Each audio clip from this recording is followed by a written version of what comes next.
Hey guys, in today's video, I'll be teaching you how to make your own custom Rubik's Cube logos. So for this video, what you're going to need is a piece of sticker paper. So just like a sticker with like a backside that you can draw on.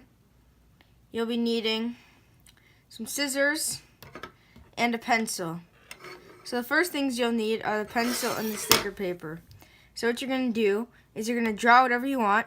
See, I drew the Cuber's Guide logo, which I already had finished because if I do it fast, it looks really bad. Even this one looks bad. And so, what you're going to want to do is draw your logo however you want it to look.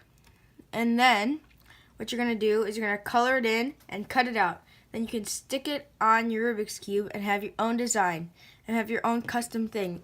Instead of going to like the Cubicle, I know they make their own custom stickers that are higher quality than this, but you're gonna have to order them and they cost like 25 bucks. But you can just get this at like Best Buy or something, or any craft shop or something like that for like $5, and then you can get your own materials and it'll save you a lot of money if you want like a not a low quality but just like a cheaper version for your sticker in the middle.